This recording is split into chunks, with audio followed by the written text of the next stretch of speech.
Fala pessoal, bem-vindos a mais um Conversa de Plantão. Eu sou o Gustavo, estou aqui com o Jonathan e hoje o nosso convidado especial é o Dr. Pedro Marcitelli, o seu pediatra. Dr. Pedro, muito bem-vindo à mesa. Muito obrigado, eu fiquei muito feliz com o convite aí de vocês, muito sensacional mesmo. Eu gosto de falar, né? Então, para mim é um prazer sempre estar aí conversando. Nossa, muito bom. A gente teve uma grande troca de ideias antes de começar esse episódio. Eu tenho certeza que vai ter muito conteúdo bom para o senhor compartilhar com nossos seguidores. Eu espero que sim, o negócio é esse. O professor Ciro, que era meu professor de pediatria, falava: o conhecimento é uma das poucas coisas que você divide e você ganha mais, né? E eu gosto muito de dividir as informações mesmo. Vocês já viram aqui no começo já. Você gosta de falar, a gente gosta de ouvir, então Pronto. casou perfeitamente. Isso mesmo. Então vamos começar do começo. Perfeito. Quando surgiu o seu interesse pela medicina? Olha, a história do Pedro era uma história muito ligada à história do Ricardo, meu irmão, que é pediatra, né? E o Ricardo, ele se formou em 97, mais ou menos ali, e eu tinha 10 anos mais novo do que ele. E o Ricardo era uma pessoa inteligentíssima, estuda demais, gosta muito da medicina e foi chamado para ser professor na Unital, em Taubaté, de pediatria. Inclusive agora ele ainda é professor e tudo mais. E o Ricardo tinha, quando ele se formou, 26 anos, eu tinha 16, 15 anos. Então, todo domingo, durante essa faculdade dele, dos 10 anos meu até os 16, 17, eu escutava pediatria no domingo, na macarronada. Era macarronada, suco de laranja e pediatria. Então, o Ricardo falava de pediatria o tempo todo. Contava casos, contava das crianças, contava não sei o que, não sei o que. E aí, quando eu cheguei na faculdade, eu falei, eu vou fazer endócrino, vou fazer outra coisa. E fui fazendo faculdade, fazendo não sei o quê. E aí, nosso programa antigo, né, da medicina, não sei como é que tá agora, né, que agora é um pouco mais, o calouro já vai na faculdade, já no posto atender junto. Na nossa época, não, a gente era um programa básico, todo focado dentro da sala e tudo mais. E aí, quarto ano era pediatria, terceiro ano puericultura e quarto ano pediatria. Quarto ano eu não precisava estudar. Eu chegava nas provas, o pessoal, Pedro, o que vai cair? Eu falava assim, gente, vocês não sabem isso, vocês não sabem isso, vocês não sabem isso. Tudo pra mim era muito visceral, muito óbvio, entendeu? E tudo bem, aí é a matéria. E aí você vai pro internato. Aí o internato pode ser outra coisa, você pode chegar lá e se decepcionar totalmente, porque às vezes a prática não corresponde à teoria do negócio, né? E aí cheguei no internato, fui fazer o internato de pediatria. E aí foi a coisa mais fácil do universo, porque eu já tinha essa conexão muito forte com a pediatria e como eu tinha conexão muito forte com a minha mãe também. E aí meu pai faleceu quando eu tinha 12 anos e minha mãe criou o resto da vida e todo esse tempo. E a gente começou a me dar muito bem com as mães. Tanto é que o outro professor que disputava muito, queria muito que eu fosse fazer residência com eles, era o meu professor de obstetrícia. Dr. Ailton, ele queria muito, falava, Pedro, quanto que você vai fazer obstetrícia? Eu falei, professor, mas eu tenho as duas mãos esquerdas. Eu não sou capaz de... Eu dou sutura ali, mais ou menos e tal. Eu falei, professor, eu não tenho essa responsabilidade. E o pavio, às vezes, é curto com a coisa que não está dando muito certo. Eu falei, nossa, eu no centro cirúrgico, eu acho que você é uma tragédia. E aí fui fazer uma coisa clínica, e aí a pediatria veio, e aí já estava me formando, e todo mundo já sabia, já falava, você faz pediatria, porque pediatria. Eu falei assim, gente, acho que a pediatria me escolheu mesmo, eu não tinha muito para onde escapar. Mas eu gostava de todas as matérias, era uma coisa muito difícil mesmo durante a faculdade. Eu até falei um pouco para vocês, que durante o internato eu me dedicava muito àquela especialidade que eu estava passando, como se eu fosse fazer aquilo mesmo. Eu falei, vou aprender até o final. Tanto fazia a clínica, terminou, todo mundo terminou, passou visita, não sei o que, eu sentava lá, vamos laudar os eletros todos, de todo mundo aí, vamos fazer. Sentava e fazia todos os eletros, tipo uma coisa que um pediatra não vai usar muito, assim, né? Aí, na cirúrgica, passava visita, não sei o que, eu disse, não, vamos ficar aqui, vamos ver, vamos trocar os curativos dos pacientes. Que era coisa que a enfermagem tinha que fazer, a gente tinha que fazer. Eu tava lá, vamos fazer o curativo, não sei o quê. Então, você estava sempre fazendo alguma coisa para tentar pôr a mão naquilo para ver, talvez isso aqui seja o que eu gosto, né? E isso é legal, é bom para o estudante de medicina. Quanto mais ele pôr a mão no negócio, melhor, porque ele vai estar experimentando antes de ter uma decisão um pouco definitiva. Não, se bem que nada é definitivo. Um belo dia eu posso estar aqui como o seu obstetra, mudar tudo o negócio. Mas, na vida, nada é definitivo. Mas o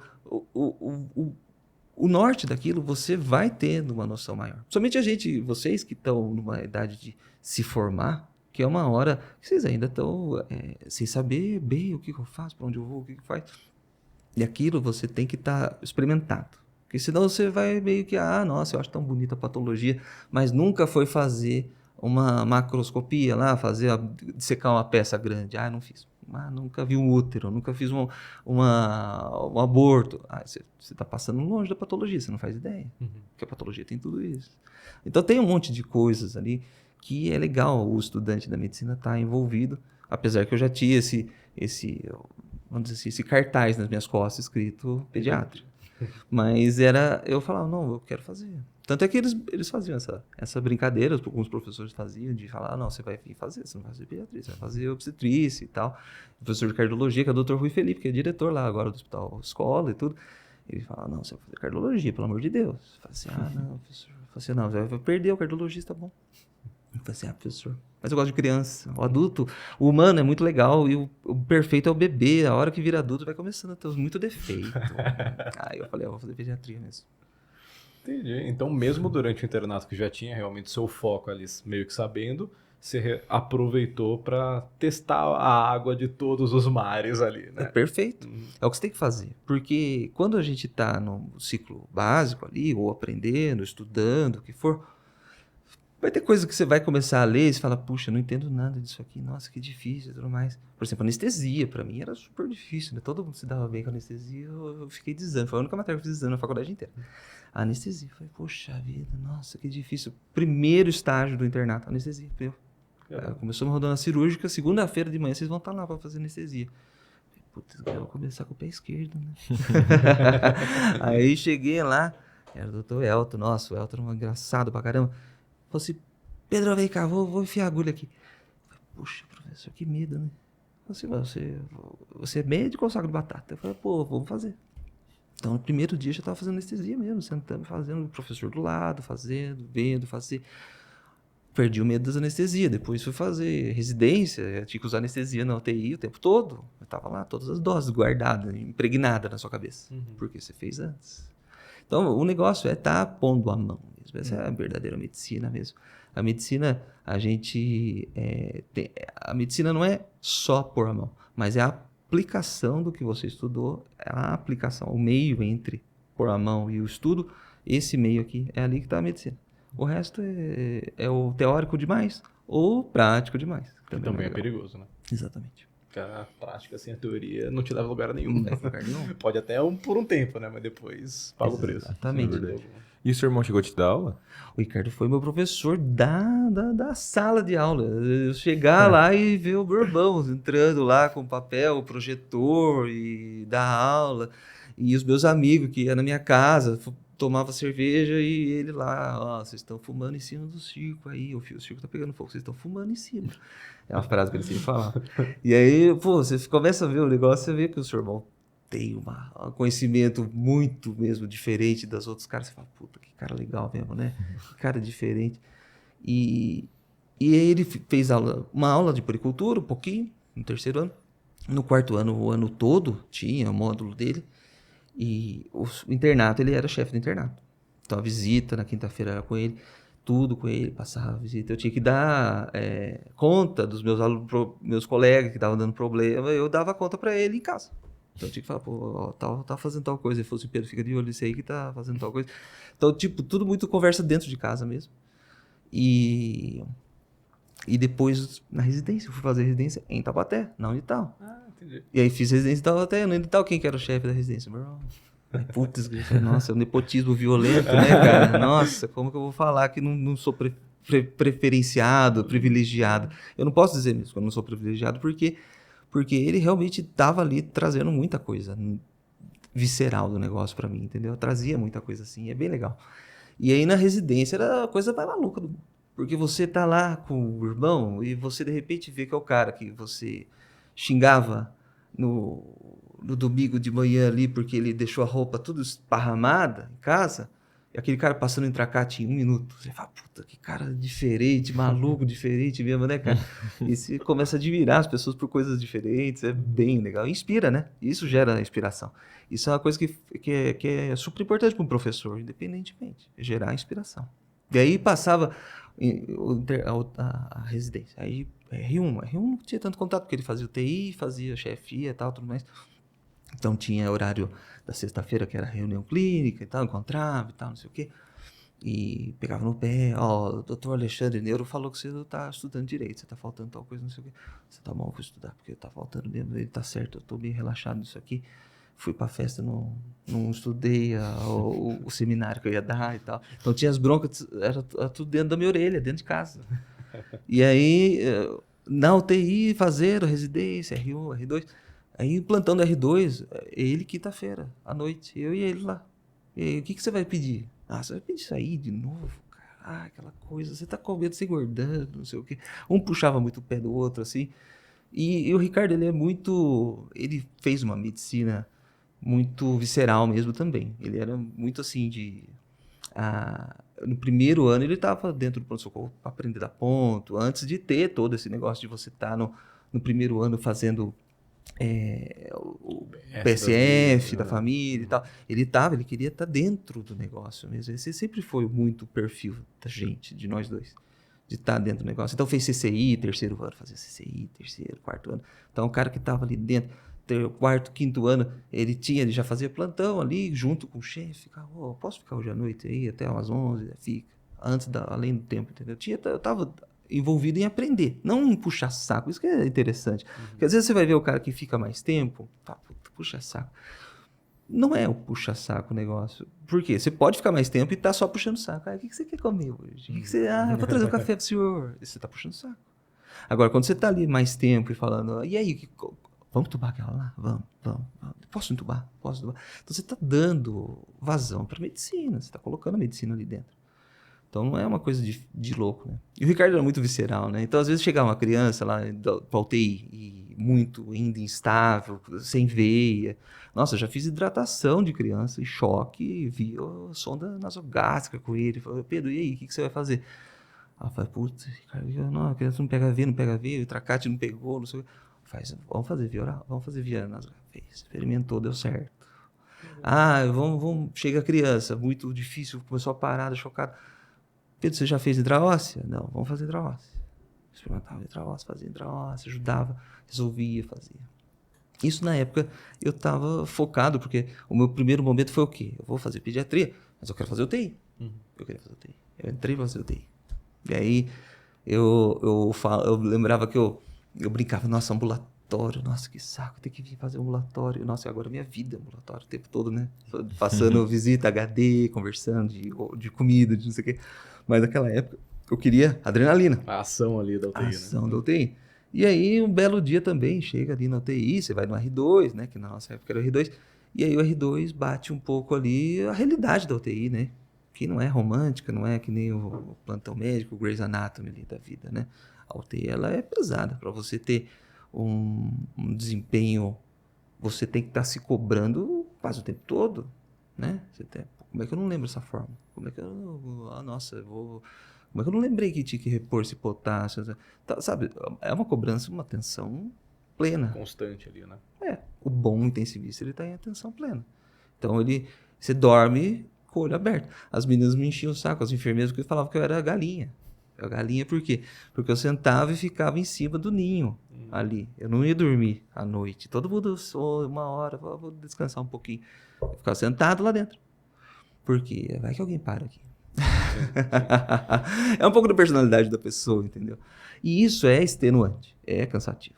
Então, dependendo de se você tem uma capacidade de tolerar aquilo ou não.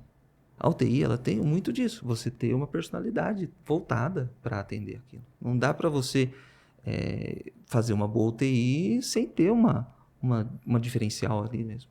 Eu respeito muito, muito mesmo. Quem faz, quem tem pediátrico, tem adulto, o que for. Quem trabalha mantendo o paciente grave vivo é um respeito absoluto. Porque é extremamente difícil e você não pode dispersar. Senão você tá, às vezes, comendo uma bolinha ali, que é o que vai fazer diferença. Sim.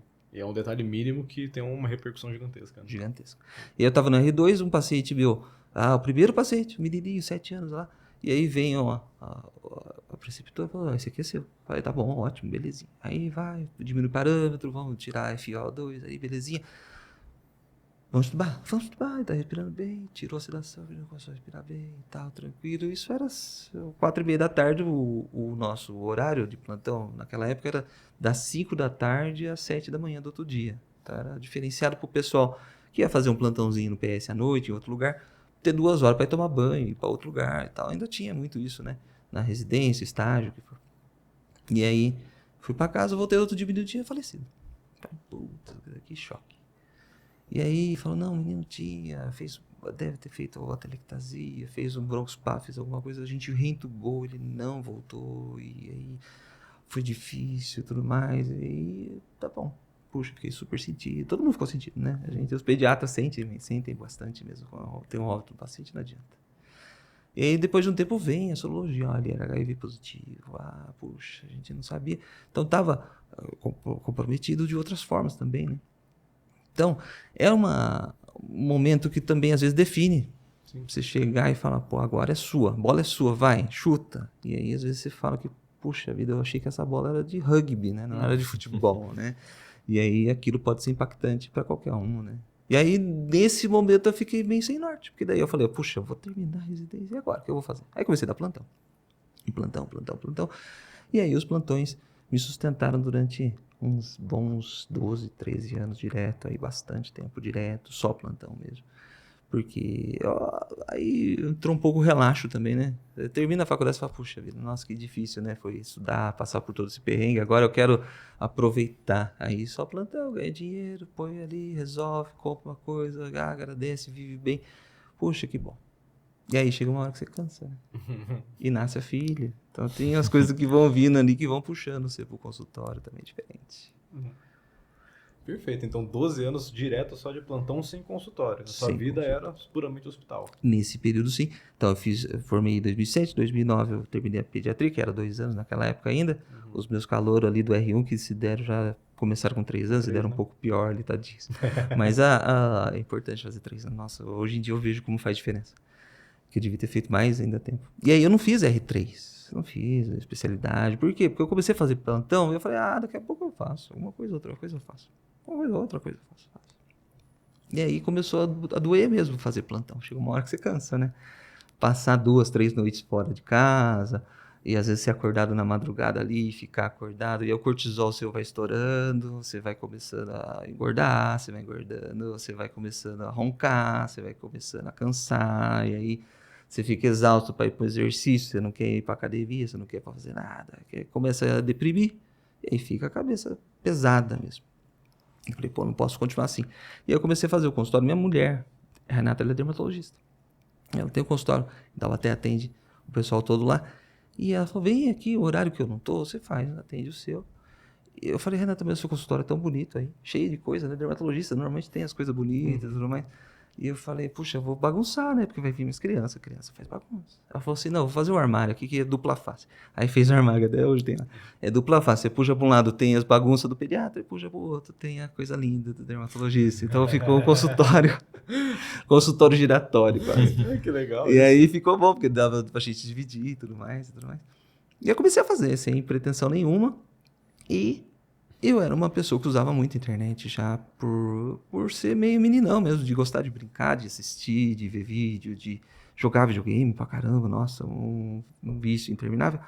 E aí eu falei, nossa, esse cara que gosta, vamos ver aqui, né? Eu comecei a ver Instagram, mandava foto, eu postava foto minha tocando guitarra, postava foto minha segurando o gato, foto de Instagram.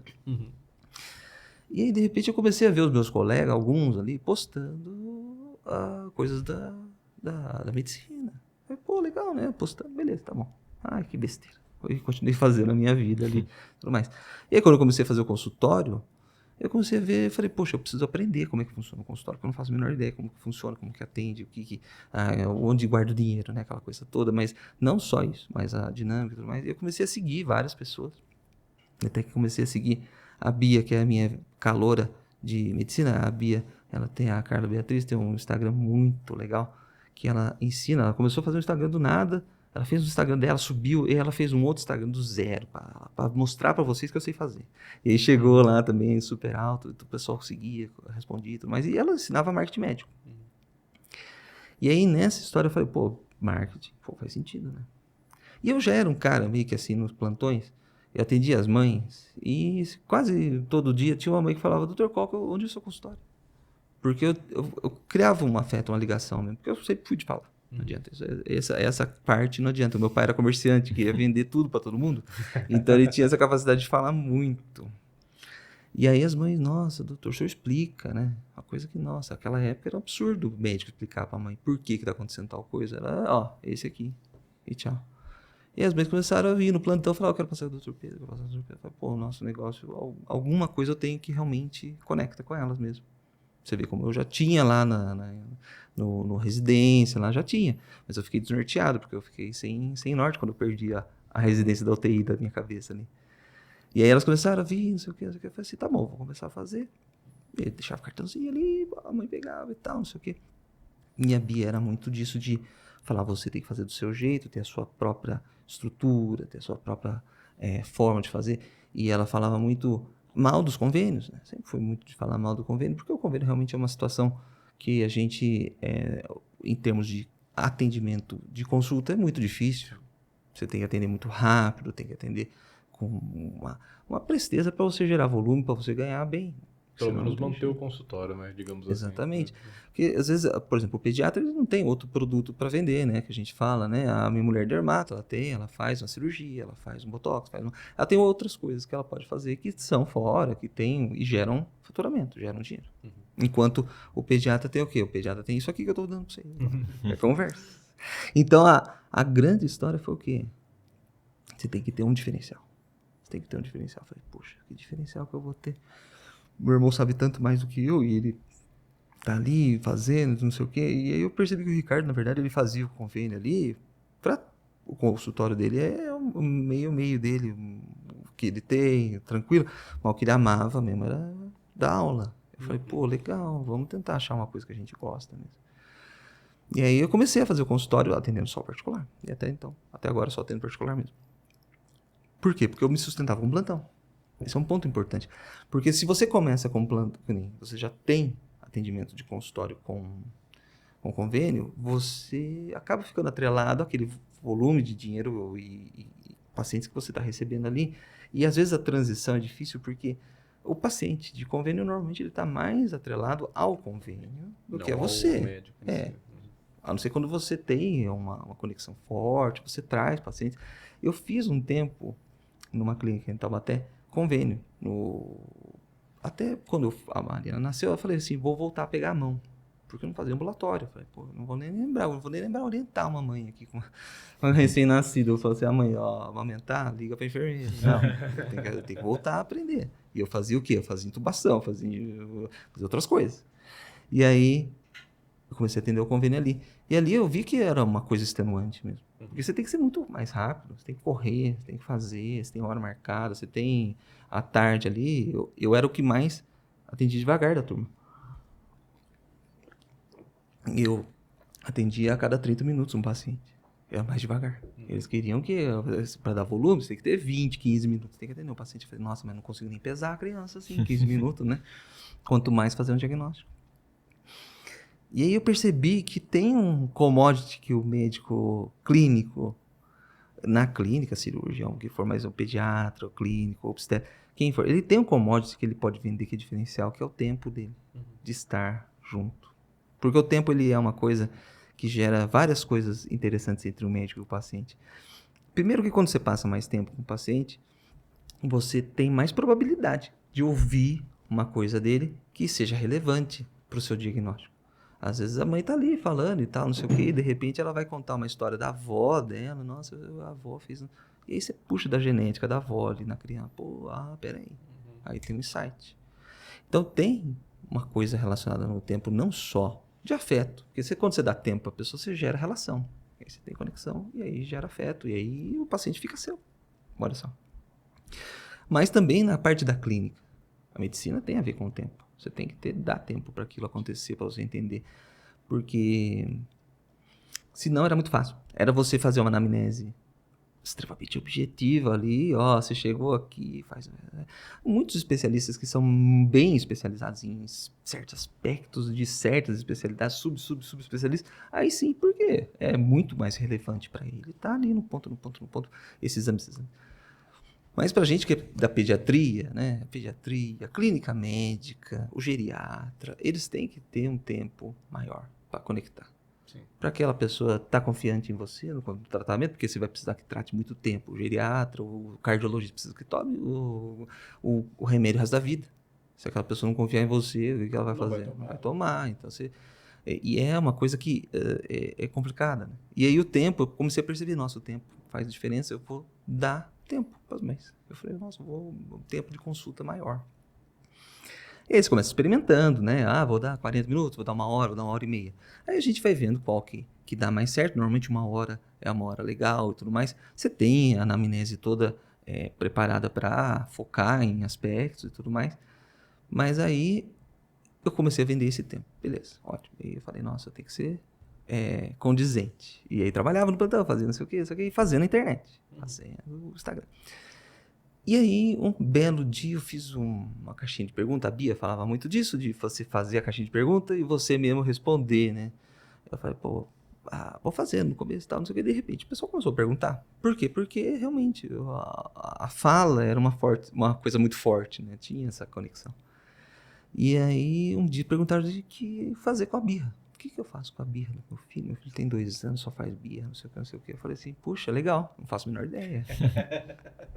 Se você perguntar a dose da adrenalina, se você perguntar a dose do Edera Helix aqui, eu vou falar pra você sem pensar 2 vezes, mas o que fazer na birra? Eu quase que respondi assim, fazendo, vamos no psicólogo, né? Mas eu falei, poxa, quer saber? Essa pergunta que ela fez, provavelmente é uma questão que as pessoas vão perguntar para um pediatra. Então o pediatra tem que saber um pouco disso também, entender o que é isso. Eu falei, pô, tá bom, vou pesquisar. E eu respondi a pergunta, beleza. Falei para ela e tal, as alternativas, estratégias, que eu tinha acabado de estudar ali, vendo o blog, vendo coisas assim, procurei um estudo. Aí eu falei, beleza, respondi.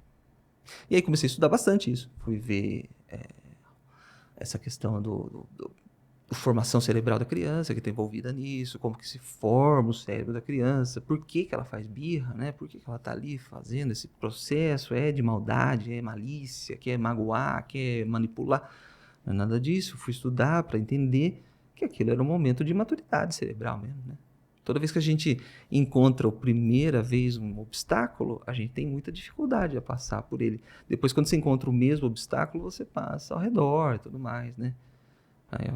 É uma natureza humana. E a criança passa por isso durante a birra. A frustração para ela é um obstáculo que ela está enfrentando pela primeira, segunda, terceira vez, às vezes 10ª, 5ª. A verdade verdadeira é que o cérebro só desenvolve depois 100% pro adulto depois dos 25 anos. Então até 25 anos tem bastante birra para acontecer, né? E tem os adultos que ainda fazem bastante birra também. E aí a gente vai entendendo que o quê? Às vezes aquela pessoa que não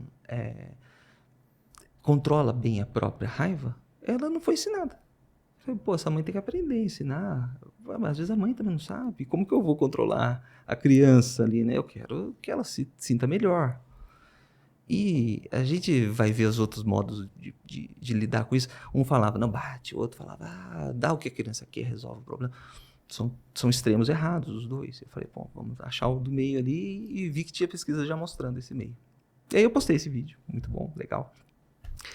E tava no Instagram, fazendo no Instagram, mas tinha uma rede começando, que era o TikTok. Tá começando o TikTok e tal, não sei o quê. Você entrava na loja da App Store, né, do Google ali, aqui, você colocava aplicativos mais baixados, porque às vezes você queria baixar alguma coisa diferente e tava lá TikTok em primeiro lugar. Eu falei, nossa, que diferente, tá bom, vou baixar. Fiz o perfil e fui vendo e tal. Muita gente dançando, muita gente vendo aquelas coisas e tal. Mas o TikTok, ele tem uma coisa legal que ele filtra muito rápido. Então, se você não der like no rebolado ali, ele não vai oferecer rebolado pra você de novo depois. Sim. Então ele faz muito isso. E aí eu falei, quer saber? Essa redezinha aqui e tal, legal, é de vídeo, né? Vídeo, tá bom. Vou pegar os meus vídeos que eu respondo pergunta e tá entupindo o meu celular. Eu preciso apagar. Eu vou jogar tudo lá. Comecei a jogar. Joga. E aí eu vi um colega, algum outro influenciador falando assim, você que é esse no TikTok? Poste 3 vezes ao dia. Eu falei, Ah, ótimo, melhor ainda. Então vou postar 10 vídeos ao dia aí. Comecei a postar. E fui colocando. E esse vídeo da birra aí despertou essa curiosidade, despertou essa dúvida. E, de repente, ele começou a subir no TikTok. Subia bastante visualização e tudo mais. E um belo dia, algum colega mais radical ali, de ser um pouco mais autoritário, respondeu aquele vídeo, fazendo uma reação àquele vídeo, falando, por isso que a criançada é Nutella. Por isso, por causa daquele outro, por causa não sei o quê. Gerou uma discussão. E foi bom, né? Porque a polêmica ajuda quem tá na internet. A gente fala, é verdade. Então a polêmica acabou me ajudando. Eu até mandei mensagem agradecendo ele depois, porque daí aquele vídeo subiu muito, porque entrou muita gente que não concordava, só que as pessoas que concordavam, elas defendiam. E aí chamou outras pessoas que concordavam e virou aquele campo de batalha. E aí eu só assistindo também. Porque foi um dia que eu tava fazendo a mudança de casa, até falei pra vocês, tava tudo bagunçado, não sei o quê, e eu tava olhando, comendo McDonald's aqui, e a casa toda encaixotada, bagunçada, e aí tinha sempre uma notificação, 2, 3, aí eu olhei no TikTok, tinha 10 mil. Eu falei, nossa, que legal, o que aconteceu? E aí tava cheio. E aí todo mundo falando, Pedro, vai lá e responde, o pessoal tá xingando você. Eu falei assim, que bom, graças a Deus, tem que xingar mesmo. Nossa, não sei se eu tô certo, não sei se eu tô errado, pode xingar. A opinião é deles, né? E aí foi um momento que o TikTok começou a crescer bastante. Aí eu já tinha uns 5, 6 mil, aí foi crescendo 20, 30 mil por dia, até chegar nos 300, mais ou menos 400 mil ali, que deu uma estabilizada, e agora tá com 480 mil. Então o TikTok veio muito desse vídeo e dos vídeos que corroboram junto com ele, dentro daquela temática. Eu falei, puxa vida, olha, o pessoal quer saber o que fazer com a birra. Eu falei, nossa, que legal, um tema que a gente pode estudar e descobrir, e fazer e ajudar. E aí eu descobri que o médico não sabe nada disso. Né? Aí eu fui estudar com psicóloga, fui estudar com fono, fui estudar com musicoterapeuta, fui estudar com ecoterapia, fui estudar com tudo para entender da onde que se lidava com aquilo. Que eu percebi que o pediatra, ele às vezes ele está atendendo a mãe ali e a criança é mero objeto de exame. Né? Brincava quando antes falava, o pediatra é igual veterinário, quem fala é o dono. A criança não reclama, era o que eu escutava. Eu falei, mas não é assim. Às vezes você consegue já ter conexão com o bebê, você entender. Tem os sinais ali, né? Exatamente. Então, se você não tem essa noção ali, e o psicólogo, quem faz terapia ocupacional, fonoaudiologia, ele lida com a criança. Ele está mexendo na criança, ele está falando com a criança, ele está ensinando. É tudo muito na criança. E o pediatra não era tanto assim. Eu falei, nossa, vamos mudar isso aí. E comecei a fazer esse foco mesmo. E aí eu comecei a estudar também o marketing digital, né? Aquela coisa toda para a gente ter uma noção melhor, levar melhor as coisas. Mas foi através desse vídeo aí, desse react aí, que deu essa estourada, apareceu bastante, por isso que aí tem esse perfil. Ainda dei a sorte que esse nome, O Seu Pediatra, tava vácuo, né? Isso é bom, e é legal esse nome. Cara. É um nome, legal, cara, é um nome difícil assim, de pensar, porque eu tô fazendo certificação com o Thiago Castro e ele faz um módulo de internet pra gente, ele não só ensina autismo, porque agora eu tô fazendo certificação de autismo, a gente tá iniciando os atendimentos, fazendo diagnósticos, acompanhamento, todo. E ele fala muito, ele pega no meu pé, ele fala, o seu nome é ruim. Porque ele fala, você não tem o seu nome. Ele fala, você tem que ter o seu nome no negócio para você ter força e tudo mais, para você não ficar preso. Senão você vira aquela pessoa que fala que você é o pediatra, você não é o Pedro Marstelli. Eu falei assim, é legal. Mas por enquanto eu não estou mudando ainda, não. Eu vou pensar em outras vezes, talvez. Pô, eu achei genial, de verdade. Eu também achei muito bom. Eu não tenho muito conhecimento dessa parte de marketing, mas eu achei muito legal. Por exemplo, o user do cara é o seu pediatra. Não é? Que genial. É uma coisa meio louca. Eu já tinha visto a pediatria descomplicada, que é da Kelly, até converso hoje em dia com a Kelly é gente finíssima. E tinha esses usuários aí, pediatria integral, que é do Ricardo não, é Paulo Becker, Daniel Becker, que é aquele carequinho que aparece na Globo, não sei se você já viu, pediatria integral. Então, eles tinham perfis ali com o nome, eu falei, vou fazer alguma coisa parecida. Eu fiz o seu pediatra e depois eu vi que tinha o meu pediatra. Eu falei, legal, ótimo, então estamos todo mundo junto aí, todo mundo junto. Tem o meu pediatra, tem o seu pediatra, deve ter o nosso pediatra, eu nunca pesquisei, talvez tenha. Porque assim, pode usar qualquer adjetivo ali, né? Qualquer adjunto ali pra criar essa relação com a palavra. Mas ele falou que é legal você ter o próprio nome, isso pra quem tá começando no Instagram, é interessante você começar com o próprio nome. Ele fala muito a favor do doutor ponto e o seu nome. Doutor ponto e o seu nome. Que talvez seja a forma mais clássica de já ter um doutor, já ter uma coisa ali, e você ter a sua identificação do seu nome e tudo mais, e você não ficar preso a ser o pediatra. De repente começa a falar de, sei lá, de motocicleta e muda todo o esquema, né? Sei lá. Então ele fala muito disso pra gente pôr o próprio nome, que é o seu verdadeiro marketing, é a sua própria imagem, né? E o nome tá super atrelado, não tem jeito. Entendi. Voltando um pouco no tempo que a gente conseguiu passar bastante aqui. Volta, pode falar. Eu queria entender melhor, assim, dentro da sua atuação, nesses 12 anos dentro do hospital, como que era? Era só plantão? Você passava visita? Como que era essa atuação? Pensando assim, dar um geral para quem está se formando, quer fazer pediatria, quais são as minhas opções? Perfeito. O pediatra, ele quando sai para fazer o plantão, ele pode ter todas essas possibilidades dentro dele, porque tem lugares que você faz atendimento de porta, você faz emergência, tem lugares que você faz sala de parto também, tem lugares que você passa visita em ambulatório, em enfermaria, em berçário, tudo isso pode estar incluído. No caso ali, eu atendia no Hospital Regional de Taubaté, e lá a gente fazia essa parte de porta, atendia, e o convênio ali na porta, e o SUS era o trauma, porque a referência do trauma é lá, né? Então chegava muita criança com trauma, com a avaliação do neurocirurgião, tinha muita o Cross ligava pra gente o tempo todo ali pedindo vaga, aquela coisa toda. Então tinha muito disso ali. Mas eu já tinha feito plantões em lugares em que, por exemplo, se eu não me engano agora, talvez não seja mais, mas tinha Santa Casa em Pinda que tinha sala de parto uma época. Agora acho que passa visita e faz a porta convênio, mas faz visita na enfermaria. No caso regional, tinha o visitador da enfermaria separado. Então, depende muito do lugar que você vai chegar. Então, quando você vai chegar num lugar para dar plantão, é importante você se informar as atribuições que você vai ganhar ali, entendeu?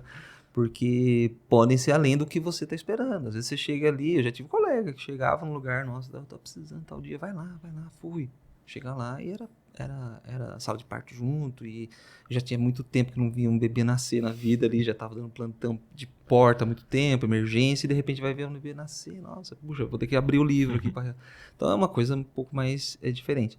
Mas era você tem toda essa gama dentro da pediatria em relação aos plantões ali. Além de, lógico, né, a visitador é uma outra gama que você pode ter para enfermaria e tudo mais.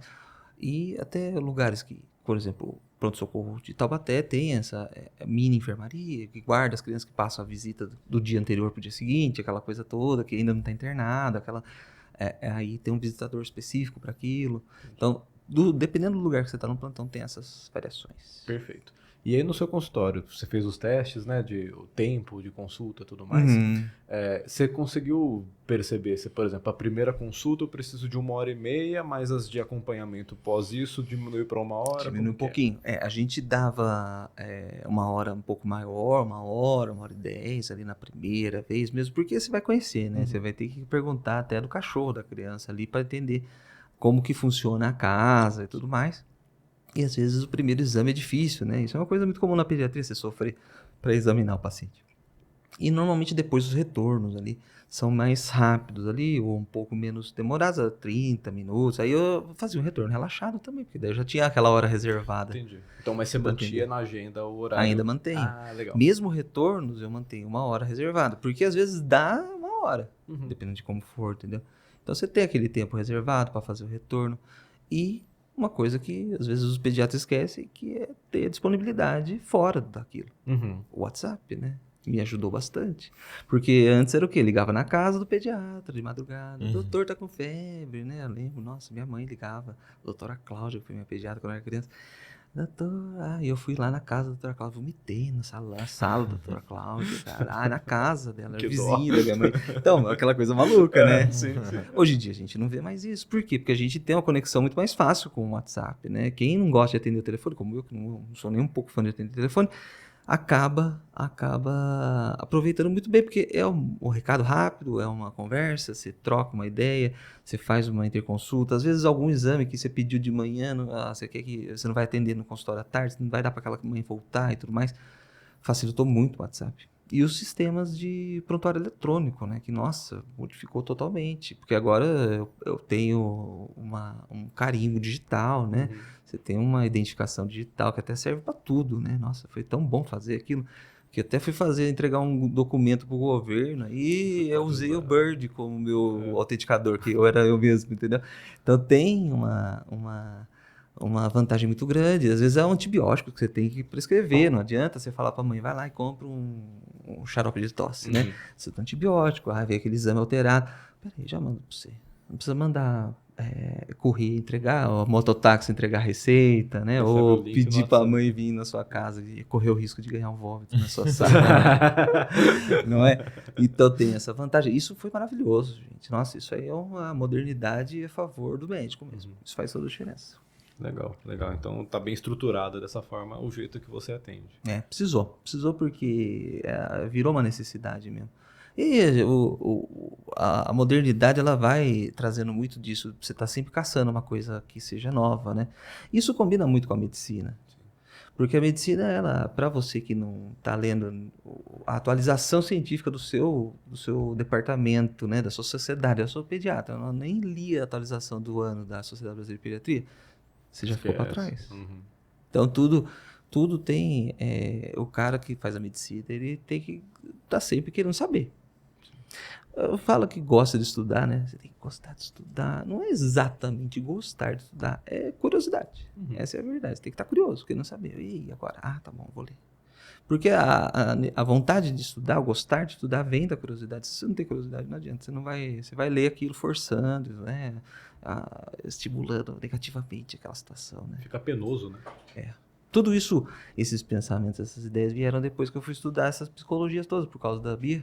Olha só. É isso que eu ia até trazer, a gente começou falando, né? Falou que a prática sem a teoria não é nada, muita teoria, pouca prática não é nada. Perfeito. E aí você se vê com uma teoria que na prática não era o suficiente. Não era o suficiente. E teve que ir até multidisciplinar, né? Exatamente, buscar outras coisas. Exatamente. Por quê? Porque a mãe vai para você como médico, ali no caso da pediatria, mas eu acredito que todo paciente veja o médico como a pessoa que sabe o que está fazendo, Sim. né? E às vezes a gente pergunta coisas que são fora da alçada mesmo. Vou perguntar do pé para a criança, para o neurologista. Às vezes ele entende, às vezes não. Então, nesse caso, eu percebi que tinha muita relevância entender como funciona a cabeça da criança, para a mãe se entender melhor. E até foi tão bom, porque quando eu tive filha, eu fui pregando muito aquilo, né? Uhum. Fui tentando usar ou não usar, o que dava certo, o que não dava certo. Fui experimentando, fui fazendo. E aí a gente foi entendendo melhor, né? A questão da birra, ela é um momento ímpar na vida daquela criança. Ela é a hora que você aprende a se acalmar. Se você não aprender ali, você vai ter que aprender de outro jeito, mais pra frente, com outros jeitos, outras formas que são, às vezes, mais difíceis. Entendi. Isso é muito legal. E hoje, comparativamente, assim, o tempo que você gastava no plantão, se a gente considerar o seu consultório, quanto tempo você investe, assim? No consultório, eu faço mais ou menos períodos, aí fazer aqui, dentro do consultório, lá atendendo. Tem períodos menores, eu tenho uma tarde, uma manhã, uma tarde, uma manhã, uma tarde e uma manhã. Então são 4 períodos de 6 horas, basicamente. Então não é muito tempo que eu estou dentro do consultório. E o plantão eu deixei para uma tarde na sexta ali, finalzinho do dia, e aí a gente faz tranquilo, para manter a conta em dia. Mas fora desses horários, os horários que eu estou vago, aí eu crio para a internet, porque daí a gente acaba criando complementos para toda essa história, né? Vira uma máquina ali que você tem que estar passando óleo nela para sempre ela estar funcionando, né? E trazendo um blog, trazendo vídeos maiores, vídeos com roteiro, né? Que eu sofri pra caramba. Essa é uma parte que eu sofri muito, ainda sofro, com roteiros. Eu gosto de improvisar. E é um horário que a gente usa. Então, às vezes eu tô na segunda-feira de manhã no consultório, à tarde, minha mulher usa o consultório. Beleza? Eu não passo a tarde coçando o videogame ali, jogando videogame. Não. Eu passo a tarde fazendo, produzindo, fazendo alguma coisa, criando um roteiro, experimentando. Faço muito isso também. Fazer o vídeo e deixar ele acalmar ali um pouquinho, esfriar, né? Igual cozinheiro, né? Faz a carne, deixa ela esfriar um pouco, para ver se aquilo fica bom, se não fica bom, experimenta, faz.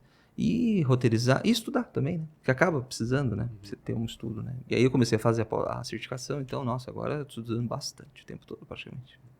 Agora, só para trazer um pouco para cá, que a gente falou bastante disso lá fora, né? Lá fora que eu digo aqui do lado, né? Perfeito, pode falar sempre. Eu falei para eles, pode falar tudo que a gente conversou antes, pode falar tudo. A sua certificação agora está sendo focada no autismo, certo? Isso mesmo, eu estou fazendo no autismo. Como que surgiu isso, assim, essa necessidade sua? Olha, o autismo ele surgiu a partir do momento em que eu comecei a perceber que eu fazia o diagnóstico mais perceptível dos meus pacientes que tinham nascido comigo, sabe? Pacientes que às vezes estavam chegando ali e tal, não sei o quê, e aí de repente aquela criança que você chama pelo nome, tem 1 ano, você chama, a criança não olha. Eu falei, peraí, será que tem alguma coisa diferente? E aí eu comecei a perceber que eu, pegava um aqui, pegava outro aqui, falei, nossa, mas tem muito, aumentou muito, tudo mais.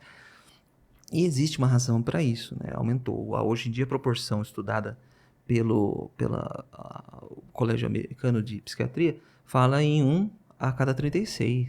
Um valor alto. Nossa, é alto mesmo. Então, se às vezes tem uma sala de faculdade de 80 alunos, você tem 2, 3 autistas ali. Peraí, como é que pode? E às vezes você vai analisar e é mesmo. Mas a verdade é que aumentou muito por conta de alguns fatores ambientais, né? Genética ali.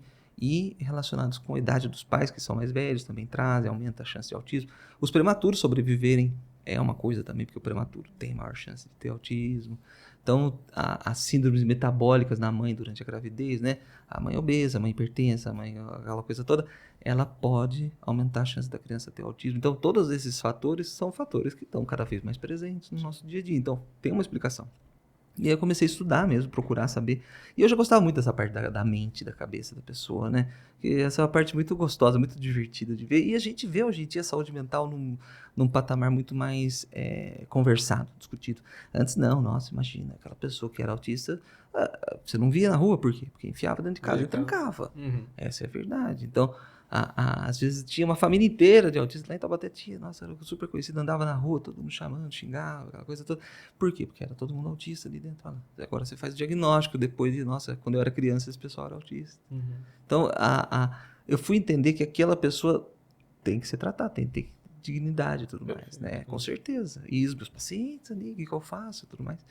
E aí eu fui procurar mesmo, conhecer, ver. Eu fiz primeiro um curso com o Marcelo Massuas, que é neurologista da USP, e o Thiago Castro estava lá dando aula também, e aí fui fazer a certificação agora com o Thiago, e ele dá essa noção muito forte, porque ele tem um filho que era nível 3 de suporte, e agora já é nível 1 de suporte, então ele quando começou não tinha um caminho certo, né? A gente vê ele contando a história que ele tinha que ter um médico que fosse o que falava, faz isso, faz aquele outro, e não existia. Ele mesmo foi o próprio médico do próprio filho nessa parte. Então ele falou, agora precisa dar fono, agora precisa não sei o quê. Então essa noção ele vai trazer pra gente, porque é uma coisa que é nova, que muita gente não conhece. E o autismo, eu tinha dificuldade de pensar e entender ele já na faculdade. Eu falo, nossa, mas peraí, como é que pode ser? Se você não vê o negócio, você parece que não entende bem o que está rolando, né? E de tanto ver criança que não tem, e de repente você vê uma que tem, você vê a diferença, você vai entendendo. A prática, às vezes, acaba dando esse insight em certos aspectos da sua vida médica, né? Que você vai ver, de repente, era uma coisa que eu achava que era super difícil de captar, de repente, tá ali na sua frente. Você tem e faz, entende, né? E a certificação veio por causa disso. Depois o planejamento é fazer a psiquiatria depois. Agora cuidar da cabeça dessa turma toda. Porque eu percebi que a saúde mental no futuro, para o ser humano, é fundamental. A gente tinha outros escapes, eu acho que de aliviar a mente, diferentes na época que era tudo mato, né? Como diz o outro. Todo mundo ia pra roça pescar. Então, agora nossas diversões são estressantes, né? Sim. Você se diverte estressando, assistir um filme de terror ali, que prazer de ver um terror. Ou ver um videogame ou Resident Evil, mata todo mundo. Então tem tudo uma diversão estressante. Aí você fala, puxa vida, até nisso, né? E a exigência, né, da mente humana hoje é muito alta, né? Você está sempre exigindo, sempre pedindo que esteja estudando, que esteja fazendo, tudo mais. E aí acaba tendo muitas pessoas que têm uma possibilidade de aguentar melhor, tem uma possibilidade de aguentar menos. E a gente vai ajudando. Quem pode, quem não pode.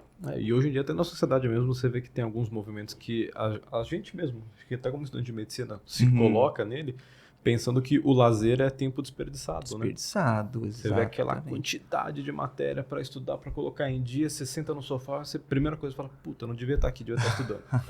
E você não desliga, né? Você fica nisso constantemente. Né? E aí, às vezes, até você não tá fazendo, mas você tá com a cabeça lá tenso, nervoso. Porque... Então, a atenção, nossa, o excesso ali, virou uma exigência, assim, cada vez maior.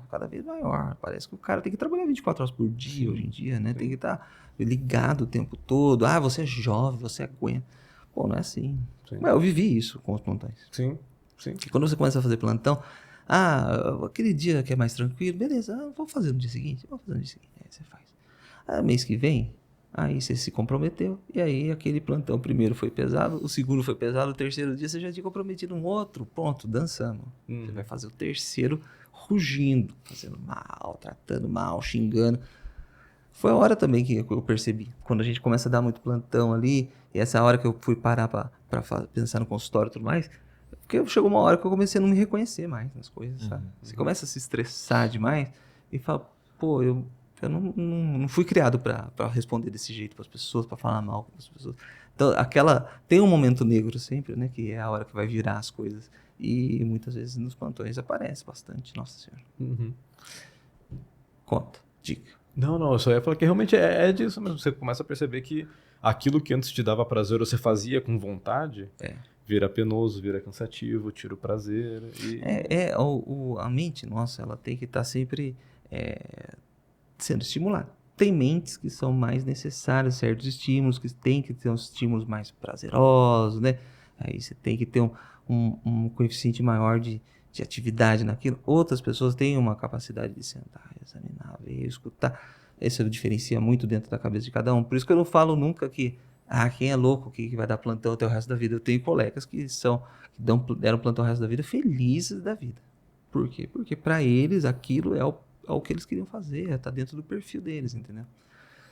É tudo questão da expectativa mesmo, né? Isso sempre bom o estudante de medicina ouvir, né? Você ter a sua expectativa e ver se você se atende com aquela expectativa. Se não se atender, busca outra expectativa, né? Porque o que eu fiz foi um erro, né? A gente queria fazer UTI, chegou lá e bateu na cara, e daí agora o que eu faço? Eu sentei e deixei os plantões dominarem a minha vida ali. E o plantão, ele é oneroso para quem não tem esse perfil, e no fundo eu não tinha. Já dava para ver quando eu não tinha o plantão da UTI, né? Não tinha o perfil da UTI. Quem não tem muito perfil de UTI, no final, o perfil do pronto-socorro é semelhante, é parecido, né? Você tem que ficar muito tempo dentro do hospital, é diferente. Diferente do que o ambulatório que você faz hoje em dia, né? Exatamente.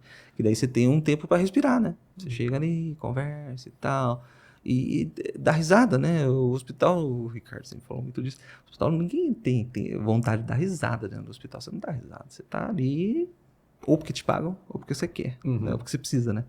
Então, o hospital é muito isso. Ou pagam ou você precisa. Não é um lugar de prazer, de alegria ali. Não é, nunca. É difícil, realmente.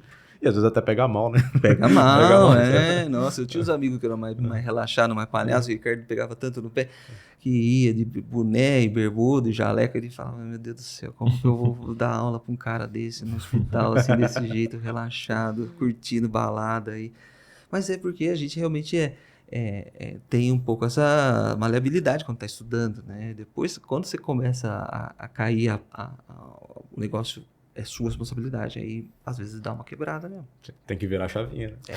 É verdade. É difícil. E qual é a sua perspectiva em relação à pediatria, assim? Porque eu vejo, até eu discuti com o último pediatra que veio aqui, uma perspectiva das pessoas verem a pediatria muito negativamente, sabe? E qual é a sua perspectiva sobre isso? Olha, a pediatria, ela tem uns pormenores, né? Eu até vi um vídeo da Desirê, que foi minha colega de plantão, e agora ela mora em Londrina, acredito. Ela é nefropediatra, ela fazendo um curso para outros pediatras, falando assim, a proporção do pediatra em 1997, acho que foi o Ricardo formou, era 15%, 16%, e agora a proporção é 9%.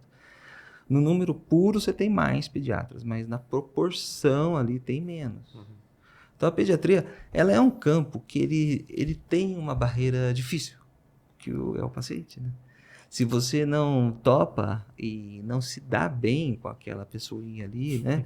E sente dificuldade, é muito comum você chegar e falar, nossa, criança, eu não atendo.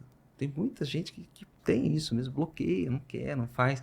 Porque às vezes eu tenho uns colegas, criança que, por exemplo, precisa de nefrologista e não tem um nefrologista pediátrico, eu falo, vai no nefrologista adulto, não atendo. Então, às vezes a mesma especialidadezinha ali, o cara não faz exceção nenhuma. Então, tem esse bloqueio forte e tem a proporção menor.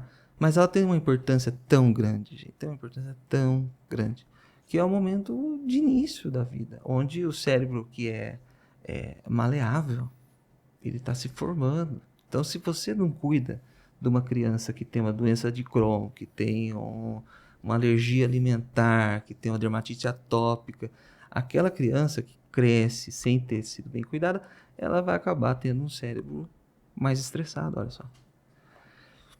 É uma importância danada, mas a gente vê que cada vez menos temos pediatras, essa é a verdade. Para quem gosta de fazer pediatria, eu recomendo sempre faça, porque é uma missão diferente um pouco, porque assim, você tem que fazer meio de tudo mesmo. E a parte do mercado, eu acredito que a pediatria ainda é um pouco mais receptiva entre os pediatras, assim, pelo menos eu vejo até o momento, não vejo tanta puxação de tapete, né, como dizia minha mãe. Minha mãe fala muito isso, o médico gosta de puxar o tapete do outro. E a pediatria tem menos, porque eu acredito que o ambiente a pessoa que faz pediatria, ela tem que ter um pouco de afeto, acolhimento ali, porque está tratando da criança, né? E tem que a pessoa que tem um pouco de empatia, de compreensão com o outro, às vezes tem um pouco mais de abertura para fazer, mais atender melhor os colegas, né? E em termos do mercado, sim. Agora, em termos da questão da medicina, vamos dizer assim, o convênio, o que for, o convênio ele é uma situação ainda complicada para o pediatra nessa questão mesmo. É muito difícil porque o pediatra que faz geral, ele vai ter que atender muito rápido para ter volume, para guardar, para ter dinheiro, para ter o consultório bom ali e fazer outras atividades, às vezes, fazer um plantão, fazer uma coisa diferente para poder complementar a renda. Ainda estamos nessa questão.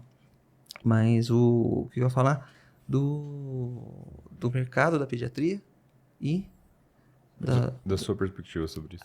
A minha perspectiva eu vejo sempre tudo pro lado bom, sabe? Eu tento ver o lado bom. Porque uma coisa que eu percebi nesse tempo todo, eu brinco, o Ricardo, meu irmão, fez, o CRM dele era 93 mil, e o meu é 125, agora já estamos no 200, então a quantidade de pediatras no estado aumentou muito. Isso não tem médico. De médicos no estado aumentou muito, pediatras não. Mas de médicos aumentou muito. Mas o que a gente percebe mesmo é que quando você faz o que você gosta e faz bem, aparece, brilha. Essa é a verdade. Aparece mesmo. Porque você achando o foco ali, aí você faz o foco da vocação um pouco do negócio. Porque daí, vamos dizer assim, é uma construção diferente, né? As pessoas percebem que você está fazendo de uma forma diferente, tem uma relação diferente. Por isso que eu não vejo uma competição tão intensa. O que me preocupa às vezes é do país ser muito grande, né? Que eu falei até para vocês, que a gente tem uma distribuição de médico muito ruim em termos do país, uma concentração extrema aqui na nossa região, no sudeste e tudo, enquanto tem regiões que não tem tantos médicos que precisam, né? Mas também o médico que se forma aqui, ele fica, vamos dizer assim, sabendo, né, acostumado a ter o recurso para fazer a boa medicina.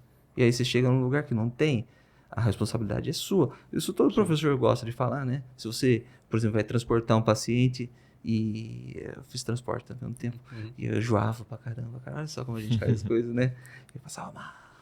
E aí, você vai transportar um paciente, e aí você tem que ver se ele tá apto a ser transportado, porque a partir do momento que ele entrou dentro da ambulância, ele é seu. Se ele parar e não tiver, você deixou entrar ele, tinha que dar uma possibilidade de entubar, já tá entubado, a culpa é sua.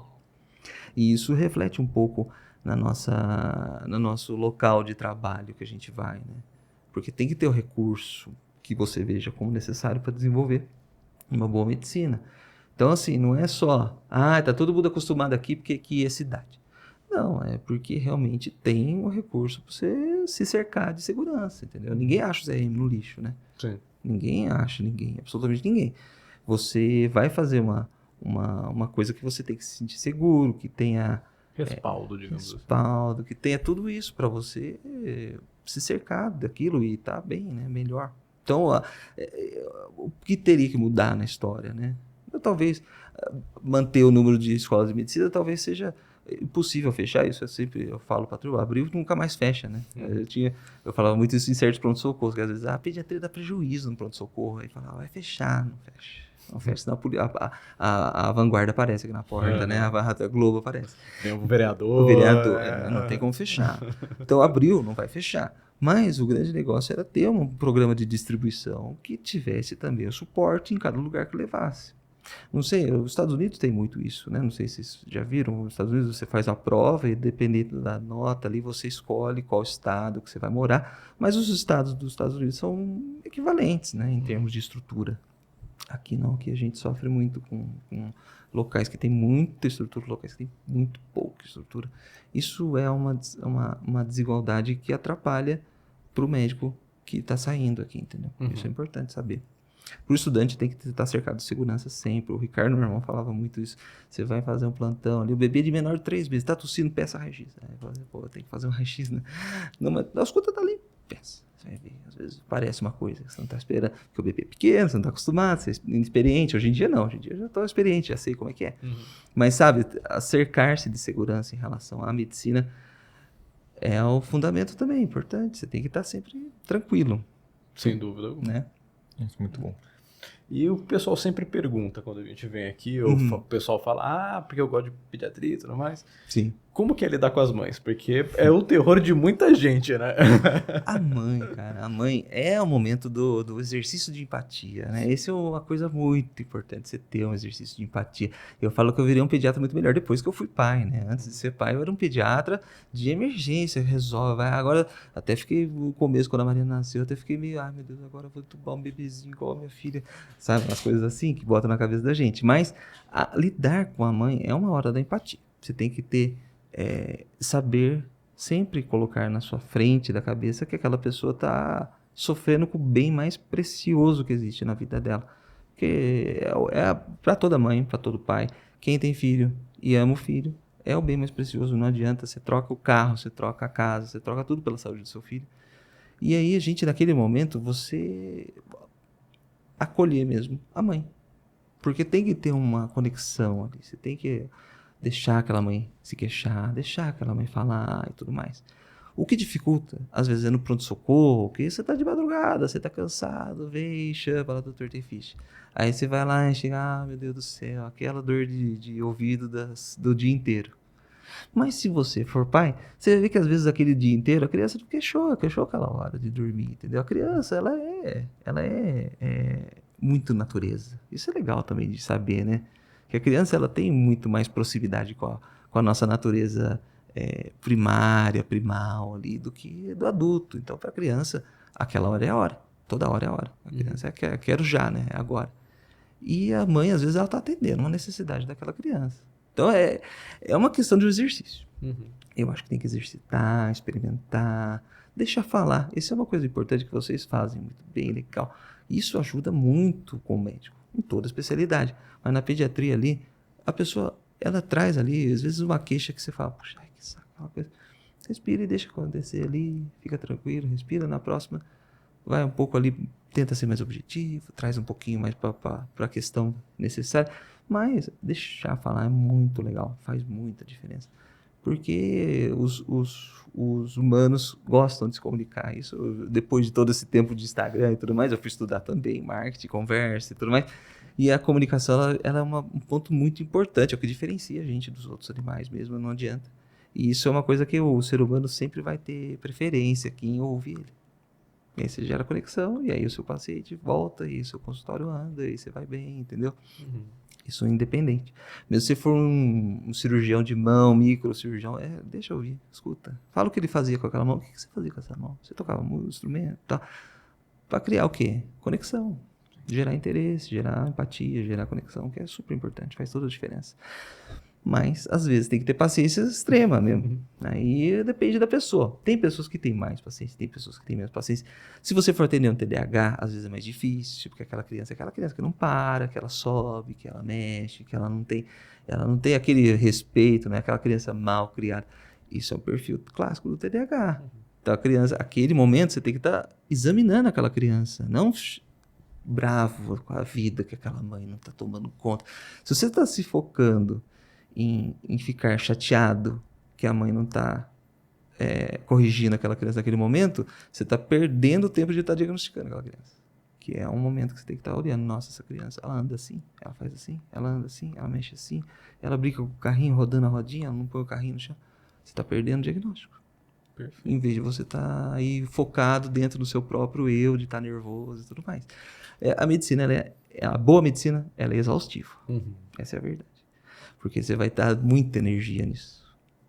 Porque você vai estar botando observador, cara. O papel do observador é fundamental. Você tem que estar observando sempre. E o observador, ele não tem emoção. Ele está ali de fora, vendo o que está acontecendo.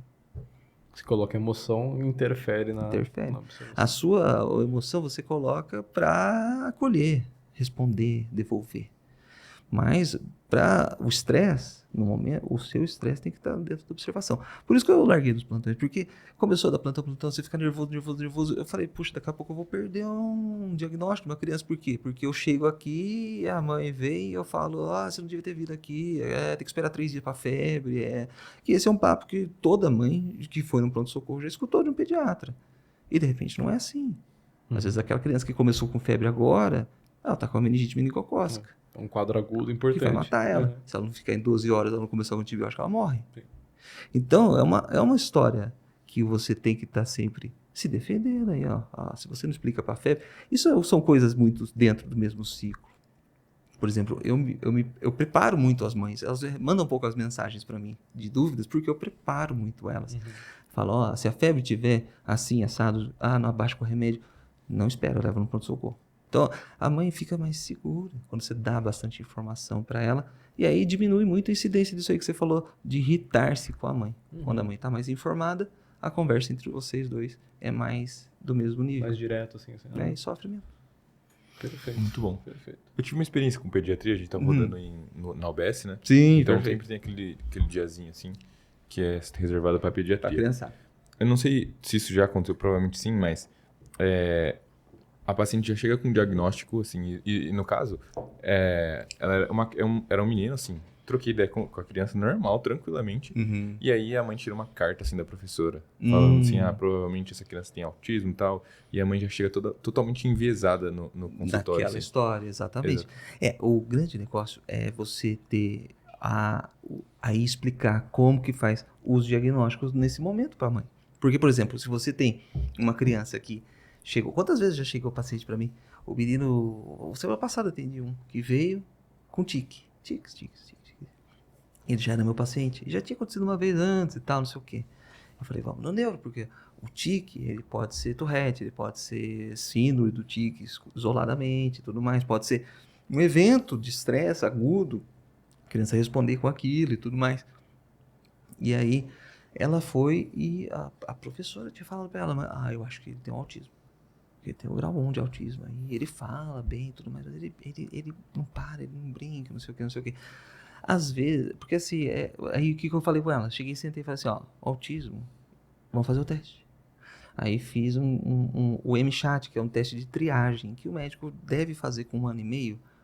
O Ministério da Saúde orienta a gente a fazer, se as UBS não estão fazendo, pode fazer. O Thiago Castro fala que o médico da UBS ele tem que ser muito respeitado para conseguir dar esse diagnóstico também. Isso que é importante fazer. Então, fiz o testezinho do MChat, aquela criança não tinha nenhum sintoma do autismo. O menino olhava no olho, brincava, respondia, chamava, dividia interesses, né?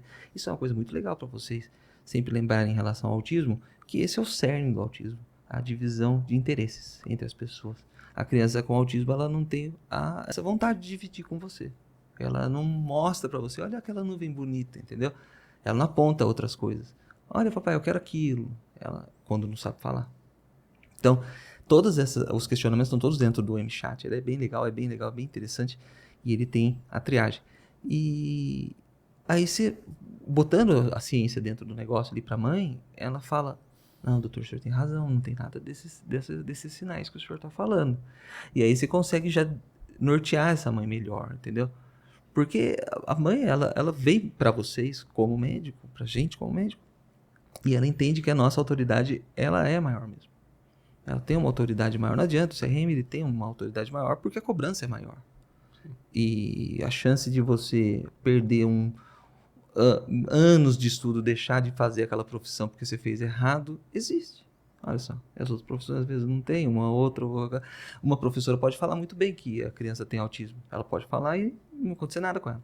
Agora, se eu sou médico e eu falo que aquela criança tem autismo, eu sou processado e eu tenho que pagar, tenho que responder aquilo, entendeu? Então, como envolve responsabilidade, quando envolve essa questão toda, gera um respeito quando você também traz. Mas facilita muito você gerar também o respeito, mostrando para ela como que é o negócio, explicar. Por isso o tempo. Olha como demora mais. Porque se você vai pegar uma criança que vem ali, ah, não, doutor, ele tá com tique aqui e tudo mais. Tá bom, vamos ver o peso, vamos ver a altura. Pô, peraí. Vai pro neuro, aí depois vê. A mãe, essa paciente foi pra neuro, foi avaliar com a neuro deu o diagnóstico de Tourette. E descartou totalmente o autismo. Falou que talvez ele tenha um TDAH e tudo mais. Mas o autismo descartou totalmente, porque o menino não tinha sinal nenhum, entendeu? Então, às vezes é difícil mesmo, porque a mãe vem meio que pronta, né? Ah, pronto-socorro acontece muito isso. Doutor, ele tem sinusite. Ah, sinusite, ela sempre com sinusite. Aí você fala, mãe, ele tá tossindo faz mais de 3 semanas? Ah, não, ele começou a tossir hoje. Então, peraí. A sinusite tem que estar tossida há muitos dias para poder gerar secreção, para criar colônia de bactéria, para virar uma infecção. Então, aí você explica a historinha dela, da sinusite para ela. O livro tá assim, assim. Ela fala, nossa, doutor, não tem nada disso. Ela concorda com você e vocês chegam juntos no diagnóstico ali, tranquilo. Você pega na mão da pessoa um pouco mesmo, porque senão a gente não gera conexão e não gera respeito e não gera vamos dizer assim, a pessoa olhar para você e gostar, querer voltar, aquela coisa toda. Porque o meu negócio da medicina, da pediatria, eu foco muito nisso, entendeu? Eu acho que o paciente tem que querer voltar em você. Sim. O Ricardo falava muito assim, o paciente tem que sair dando risada do seu consultório. Eu falei, cara, como que faz? Né? Às vezes é um diagnóstico difícil e tudo mais. Eu falei assim, não, você tem que tentar baixar o cortisol daquele paciente, para ele conseguir sair ali um pouco mais relaxado, sempre no seu consultório. Assim, enquanto ele não relaxar, não deixa ele embora. Eu falei, que ideia boa, né? Muito bom. Fácil de fazer, né? Fácil de fazer, tranquilo, resolve numa só, né? Dá um chá de maracujá, então, né? Todo consulta tem um maracujá junto rolando ali, pra você ter diagnósticos difíceis e a pessoa relaxar, entendeu? A mãe da criança com transtorno, ela vai muitas vezes já meio que esperando alguma coisa. Essa é a verdade. Uhum. Porque o Thiago fala muito isso também, que o diagnóstico do autismo de grau alto, de suporte, não é o médico que dá, é a sociedade ao redor daquela criança que dá. Aquelas pessoas ao redor vai falar, nossa, esse menino é estranho, esse menino é diferente, não vou convidar ele para o aniversário. A mãe já fala, pô, alguma coisa está acontecendo. E aí ela vai para você meio que já preparada para aquilo, né? Esperando só realmente a canetada, digamos assim. Porque a responsabilidade de canetar ali, nossa, né? Isso é uma coisa muito importante. Não adianta, essa é a parte que gera, quando você responde a uma coisa com gravidade, gera respeito, porque aquilo tem resposta. Se você não fizer direito, você vai perder a possibilidade de fazer aquilo de novo, entendeu? Essa é a jogada que falta no nosso país inteiro em quase tudo, né? O cara, o juiz, julga mal. O que acontece com ele? Ele tem afastado e com remunerado, continua recebendo salário. Que beleza, gente. O médico não tem isso, não. Nossa, se tivesse, ia ser uma maravilha, né? Eu não vou entrar nesse assunto, não, porque eu ainda tenho meu OAB, então, então eu pronto. vou ficar em silêncio. Não tenho. Não é fácil, não é fácil. Não, deixa eu cortar. Esse corte não faz. Doutor, já aprendi muitas coisas com o senhor, obviamente, mas se você tivesse que dar uma dica, assim, para um interno de medicina ou para um aluno de medicina, qual seria? Uma dica, se eu voltasse hoje pro primeiro dia do internato, não. Primeiro que eu ia aproveitar melhor as festas. Mas, em termos do internato da medicina, é muito isso. Querer aprender. Curiosidade.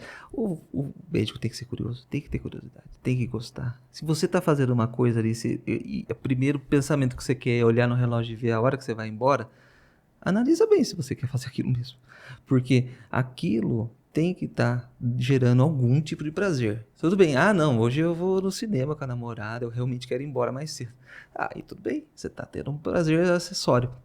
Mas se você chega todo dia no plantão de costas, como diz o Ricardo tem várias frases, cara, o Ricardo é maravilhoso. Ele falava, a pessoa entra no plantão de costas, porque ele já entra no sentido de sair. Aí o cara não tá fazendo nada de bom, não vai fazer nada legal. Então você entra e naquele momento esteja presente, fazendo o que você gosta. Não precisa passar mais tempo do que eu falei. Não, isso é eventual. Às vezes tem dia que tem lugar que não tem o que fazer, você vai ficar lá na anestesia, lá já acabou a cirurgia, você vai ficar esperando aparecer alguma emergência para fazer a cirurgia. Aí você tá puxando o saco, vou trazer o café pra você, aquela coisa toda. Mas em lugares que você sentir que tem massa, que tem possibilidade, e você sentir que aquilo te satisfaz, te traz prazer também, não precisa ficar laudando os futuros cirurgiões plásticos aí, laudando eletro. Não, pera. Faça o que é gostoso. Eu tinha um colega, o Luiz Guilherme, de São José. Ele fez cirurgia, ele entrava em todas as bariátricas do meu grupo. Ele queria entrar em todas as bariátricas. Naquela época não tinha bariátrica por vídeo, nem existia nada disso. 2007, 2005, todas as bariátricas. O Gui, genial. Fez cirurgia depois, ótimo médico. É o primeiro da turma. Então tinha uma noção muito grande na gente ali que a gente precisava praticar e praticar com gosto. E às vezes uns que você fala, nossa, essa aula eu não tô aguentando mais, não chega mais. Talvez aquela não seja a sua especialidade do futuro. Fica tranquilo, passa, aprenda o máximo que for. Esteja presente, aprenda o que aquilo tem para te oferecer. Mesmo na pediatria, que é aquela coisa de criançada, choradeiro, berçário, um belo dia você vai ter um filho. E aí você vai olhar para ele, será que ele tá ictérico? Será que ele não tá? Como é que testa? Peraí, deixa eu puxar a pelinha lá, eu lembro de lá. Porque é a hora mais fundamental para você fixar informações. É agora, no internato. É a melhor hora para você guardar tudo. Muito bom.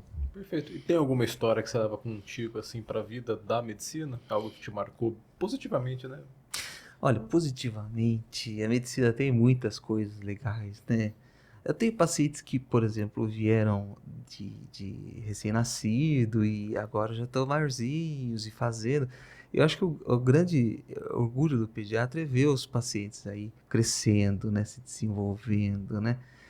E, olha, eu lembro que no internato a gente tinha um paciente que tinha feito uma menicoccemia, tinha perdido os dedinhos e tudo mais. E isso, internato na residência já, acho que estava em 2008, 2009, perdeu os dedinhos das mãos todos, tadinho. E depois de muito tempo eu recebi uma mensagem da família mostrando ele com a mãozinha dele mexendo e tudo mais. Então você vê que a capacidade da adaptação da criança sempre foi muito forte, entendeu? Sempre muito, muito legal, muito interessante. Mas às vezes o que marca a gente são as histórias ruins, né? Mas essa é uma história ainda muito forte. Ele tinha feito uma infecção e foi bonito porque o diagnóstico foi feito todo pela equipe do residente interno que estava naquele plantão. Então o menino chegou com uma febre alta, chamou a ficha, olha só, chama a ficha. E a criança entrou com 5 horas de febre, olha só, a mesma história. 5 horas, já começou com febre agora, meio-dia, e era 5 da tarde. Aí o médico, o residente, não foi eu, foi a residente que viu, ela examinou a criança e tal, a criança instável. O bom quando você vê muitos pacientes é quando você percebe que ele tem cheiro, que o negócio não está indo bem. Isso é muito importante para o médico, porque tem que olhar. Você tem que ver, perceber, olhar para aquele cara que está, peraí, alguma coisa está errada, peraí, eu vou me dedicar àquilo. E ela fez exatamente aquilo. E os internos tinham feito colhida a história, 5 horas de febre. Doutora, pode mandar embora esse aqui? Ela falou, peraí, deixa eu ver. Aí foi ver o menino lá, todo derrubado, ela puxou a meia do menino com peteca na perna inteira. Ela falou, putz, cara, corre pra máscara, né? Corre pra máscara, aquela coisa toda, faz um decadron, você finjar pro menino, depois colhe. Nossa, foi uma correria. Aí colheu, veio o menino B mesmo, aquela coisa feia mesmo. E o menino desestabilizou totalmente. E às vezes podia ter vindo uma história de falar, doutor, ele tá com febre, ele tá meio mole por causa da febre. Ela olhou nele, ela falou que já estava alguma coisa errada. Entendeu? A noção de ter essa percepção de bater o olho e ver, Isso é muito importante. Na mesma noite eu já estava na UTI, graças a Deus, porque tinha essa relação muito direta do hospital com a UTI ali, o pronto-socorro municipal de Taubaté, com a UTI do hospital escola. E aí a gente recebeu ele na UTI. Nossa, aquele isolamento, aquela coisa toda, né? Que não tinha 12 horas de antibiótico, então não dava nem para pensar em não usar um paramento extremo, né? Agora, depois da Covid, a gente acostumou, né? A botar roupa em tudo, né? Nossa, sim. Quantas vezes eu não tive que fazer na Covid. Mas na época era um evento. E aí fez toda a medicação, fez antibiótico, mas ele fez necrose dos dedinhos. E depois apareceu com a mãozinha dele lá, mexendo, ele fazia assim, a mão fechava, bonitinho, segurando a bola, jogando, fazendo as coisas. E a mãozinha pintada de Homem de Ferro, né? Que eles gostam, né? Homem de Ferro, sensacional. E agora tá aí, lutando, fazendo. As crianças, elas têm esse lado muito bom, né? Elas se lutam contra uma infecção e mesmo nas adversidades eles se adaptam sempre. É o que o médico tem que fazer. Na adversidade, se adaptar, sempre. Perfeito. Legal. O que a gente trouxe, né? O Dr. Lucas, que ele é intensivista pediatra, ele falou isso mesmo, que a grande vantagem da criança na UTI é que elas recuperam mais mesmo. Muito né? mais. Então elas voltam bem, né? Então acho que isso que dá a maior tranquilidade para... É que ele falou, né? Dá tranquilidade para ele, é prazeroso ver isso. É um ponto que alivia pra gente, né? A gente vê... que é diferente, pô. Adulto às vezes tá no fim da vida, você tá dando suporte, tá dando conforto, mas é um luto, né? E a criança não, a criança é garra, é luta, né? A criança... Todo mundo já foi criança, esse é o negócio, né? Então todo mundo se vê na criança, porque eu já fui criança, então você tem que se ver na criança. É outro ponto também para gerar empatia, se veja na criança. Excelente. Muito bom, eu aprendi muito hoje, não só aqui no nosso episódio, a nossa conversa nos bastidores foi muito boa. Eu saio daqui mais sábio e isso é muito boa essa troca. Ótimo. Queria te agradecer muito pela disponibilidade, o senhor foi muito solícito, desde que a gente teve que mudar a data, mesmo assim o senhor manteve. Imagina, pode chamar sempre. Chamou para falar, vocês estão feitos. Eu vou falar. É isso, doutor, muito obrigado. Tenho certeza que quem quer pediatria ou pensa em pediatria vai aprender muito com esse episódio. Que bom. Espero que sim, divirtam-se. E é isso aí, precisou também. Perfeito, muitíssimo obrigado. É isso aí, assim...